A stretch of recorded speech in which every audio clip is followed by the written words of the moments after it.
সেই জেলখানা। মানে কারা আমার এ তো আজকের কথা নয়, দেবকীরও তো এরকম দিয়েছিল বাবা। সব থাকলেও কিছু করার নেই, জেলখানা যদি কপালে থাকে তোমার জেলে ঢুকতে হবে। কারাগারে বন্দী হলেন, যাবার সময় রথটা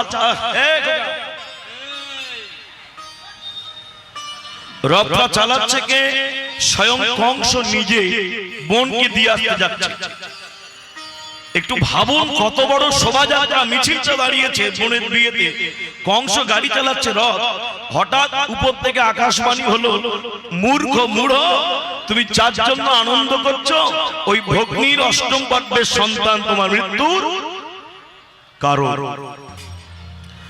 মনে রাখবেন, মানুষের ধ্বংসের টাইম যদি এসে যায়, সে যতই কায়দা করুক মৃত্যু তার হবেই। এদিকে লক্ষ্য করুন, আপনারা শুনেছেন এই কথাগুলো, তত্ত্বগুলো একটু অনুধাবন করুন, কথার মধ্যে ঢুকে যান। আপনার স্ত্রীকে নিয়ে আপনি যাচ্ছেন কোথায়? শ্বশুর বাড়ি থেকে নিজের বাড়ি। আর আপনার শালা রাজা, সে যদি এইবার তলোয়ারটা নিয়ে আপনার স্ত্রীকে মারতে যায়, আপনি কি করবেন? বসুদেব নিরীহ ক্ষত্রিয় রাজা বটে, কিন্তু কি করবে? ধর্মজ্ঞ নিরীহ, কংসের উপরে কথা বলার হুকুম নেই। কংস যখন তলোয়ারটা নিয়ে নিজের ভগ্নীর চুলের মুষ্টি ধরে নামিয়ে সবে মারতে যায়, যারা কীর্তন শুনছেন সবার চরণে আমার নিবেদন, কীর্তন সারা জীবন আপনারা শুনছেন, আমার মায়েরা, বাবারা, দাদু, ঠাকুরদা সবাই আছে, সবাই আমার বয়োজ্যেষ্ঠ, সবার চরণে আমার আন্তরিক প্রণাম। কেউ যেন ভাববেন আমি জ্ঞান দিচ্ছি, আপনাদের জানা কথা একটু স্মরণ করিয়ে দিচ্ছি। তার মধ্যে কিছু কথা আদান প্রদান নিয়ে যান যদি কাজে লাগে। এই কথাটা ভালো করে মাথায় ঢুকিয়ে নিন। বিপদের সময় কোনোদিন তাড়াহুড়ো করতে নেই, বিপদের সময় সবসময় মাথা ঠান্ডা রাখতে হয়। বসুদেব চিন্তা করলেন, আমার বিবাহিতা স্ত্রী ওনার ভগ্নী হতে পারে, এখন তো আমার স্ত্রী, আমার স্ত্রীকে বাঁচানো আমার কর্তব্য। আর ক্ষত্রিয় নিয়ম হলো নারী জাতিকে রক্ষা করা, তাই আমার স্ত্রীকে বাঁচাতেই হবে। কিন্তু কংস যখন মারতে গেছে, কি করব? নিরুপায়। দেখুন, মাথা ঠান্ডা না হলে চলে না। কিরকম বুদ্ধি দেখুন। সামনে গিয়ে দাঁড়িয়ে একটা ছোট্ট প্রশ্ন করলেন, মহারাজ কংস, দাদা আপনি আপনার বোনকে মারতে পারেন, আপনি মারুন, আমার একটা প্রশ্নের উত্তর দিন। কি? আপনি বলুন, দেবকীকে হত্যা করে দিলে আর আপনি জীবনে কোনোদিন মরবেন না। কথাটা কি বললো? আপনি দেবকীকে মেরে দিলে আপনি লিখে দিন যে আর আপনি কোনোদিন মরবেন না, অমর। কংস বলল, না আমি তো অমর নয়। আপনি যখন অমর নয়, তাহলে আপনার নিজের বেঁচে থাকার জন্য একজনের প্রাণ নিচ্ছেন কেন? আপনার তো অনেক ক্ষমতা, অনেক বুদ্ধি, আপনার ছোট বাচ্চা মেয়ে, আপনার ভগ্নী নিজের হাতে কেন মারছেন? কেন অপরাধ করছেন?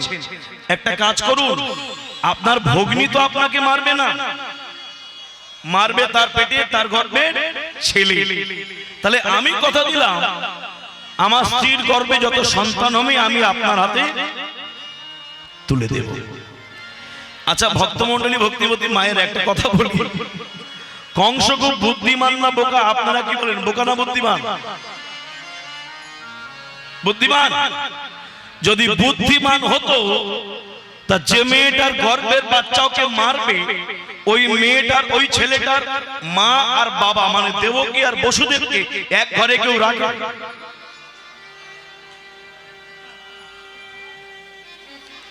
তুই যখন জানতে পারলি ও ছেলে আমার মারবে, তা একজনের আন্দামানে পাঠিয়ে দে, একজনের কলকাতা সেন্টার জেলে দে। দুজন দু জায়গায় থাক, কি করে ছেলে বলে হয় হোক, আর কি করে আমার মারে মারু। এটা হাসছেন বটে, এখান থেকে শিখে নিন, বিনাশকালে বুদ্ধি নাশ। ধ্বংসের সময় যদি এসে যা, তুমি কোনো কায়দা করে আর ঠেকাতে পারবে না। যে রাধে দুজনকে বন্দী করলো এক কারাগারে রাখলো, হ্যাঁ গো, যার নাম করলে জগতের সব বন্ধন মুক্ত হয়, তার বাবা মাকে বন্ধন করে রাখলে কি ধরে রাখা যায়? ভববন্ধন মুক্তকারী আমার স্বয়ং ভগবান আসছেন যার গর্ভে, তাকে রেখেছে কারাগারে বন্দী করে। দেবকীকে বন্দী করলেন কংস, বসুদেবকেও বন্দী করে রাখলেন, আর সংবাদ রাখলেন। কিন্তু বসুদেব তো কথা ফেলবার ব্যক্তি নয়, তিনি কথা দিয়েছেন আমার সন্তান হলে আমি দেব। কংস রাজা যথা সময়ে জানতে পারলেন তার ভগ্নী গর্ভবতী, ওই কারাগারের মধ্যে বেশ ফুটফুটে চেহারা হয়েছে, মায়ে সন্তান আসছে গর্ভে। সন্তান যখন প্রসব হলো, প্রথম ছেলে দেবকী বসুদেবের প্রথম সন্তান, যার নাম কীর্তিমান। কীর্তিমান এই ছেলেটাকে নিয়ে বসুদেব সকালবেলায় দেবকীর কোলে থেকে নিয়ে, যত হোক বাবা মা তো প্রথম সন্তানকে বুকে নিয়ে বুকের মধ্যে জড়িয়ে কংসরাজের কাছে সকালবেলা গেলেন। কংসের ভগ্নীর গর্ভে যে ছেলে, তাহলে কংসের সম্পর্কে বাচ্চাটা কে হবে? ভাগনা, তাই তো? এখানে যারা কীর্তন শুনছেন বলুন তো, আপনার বোনের যদি ছেলে হয় আপনার আনন্দ হয় না রাগ হয়? আনন্দ হয়। ছেলেটাকে নিয়ে যখন বসুদেব এলো, কংস তাড়াতাড়ি করে নেমে বললেন এই ছেলেটা হয়েছে। বাচ্চাটা বুকের ভিতর নিয়ে কংস নিজের চুম্বন করছে। আহা, কি সুন্দর ছেলে, আমার মামা বলবে, মামা বলবে। আদর করলেন, করে ভাবলেন মারবে তো আমাকে, যে মারবে সে আমাকে, যে মারবে 8 নম্বর, 8 নম্বর, আর এটা 1 নম্বর। একে মেরে লাভ দেখে, ওই 8 নম্বরটা ধরবো। ছেড়ে দিল, বলল বসুদেব আমারই তো ভাগনা, আর আমার শত্রু তো অষ্টম গর্ভ, এ তো 1 নম্বর প্রথম, একে মেরে কি করবো, নিয়ে যাও। ভক্তমন্ডলী, ভক্তিমতী মায়েরা, করাবে গিয়ে হরিসভায়, করাবে গিয়ে দীর্ঘদিন আপনারা কীর্তন শুনছেন। এখানে আরেকটা ছোট্ট কথা আপনারা নিয়ে যান, আমার কথা নয়। ভাগবতে বললেন, বসুদেব জগৎকে বলছে, জগৎ দেখো, মনে রেখো, কংস যখন না মেরে বাচ্চাটা আমাকে ফিরিয়ে দিল, এখান থেকে শিখে নাও অসৎ লোকের দান কোনোদিন গ্রহণ করা উচিত নয়। কি বললাম, আবার বলছি, অসৎ ব্যক্তির কাছে কোনোদিন কিছু নিতে নেই। অসৎ ব্যক্তি যদি কাউকে কিছু দেয়, তা 10 গুণ আদায় করবে। খারাপ লোকের কাছে যদি তুমি দান নাও, তুমি জানবে খবর আছে, পরে হবে। তো বসুদেব মনে মনে করলেন আমাকে দিয়ে দিল, বাচ্চাটাকে নিয়ে চলে যাচ্ছে, একটু আনন্দ পেলেন। এই সময় কোথায় ছিল সেই বিয়ালা ম্যান, সর্বঘাটের কাটালি কলা? কে বলুন তো? নারদ এসে বললেন, মহারাজ কংস কোন স্কুলে পড়েছ? বলল কেন? বলি অঙ্ক শিখেছ, একে চন্দ্র জানো? বলল কেন? ছেলেটাকে ছেড়ে দিলে কেন? নারদ বলছে ছাড়লে কেন? বললে এ তো 1 নম্বর, মারবে আমাকে 8 নম্বর। বলে আচ্ছা বেশ, তাহলে লেখাপড়া ভালো করে শেখনি, শুধু মোস্তানি শিখেছো। এদিকে তাকাও, এবার গণ, এখান থেকে যদি 1 গণা হয়, এইটা কত হবে? এইবারে করে আঙুলটা কত হবে মায়েরা? এখান থেকে যদি 1 গণা হয়, এটা কত হবে? 8 হবে। আচ্ছা যদি এখান থেকে গণা হয়, তাহলে এইটা, তা এইটা 1 না এটা 8, তুমি বুঝলে কি করে? তাও কংসের মাথায় ঢুকছে না। বলছে আরে বাবা, দেবতারা যদি কায়দা করে গণে, আপনি গুনছেন 1 2 3 4 5 6 7 8, আর দেবতারা যদি গুনে বলে 8 7 6 5 4 3 2 1, তাহলে এইটা তো 8।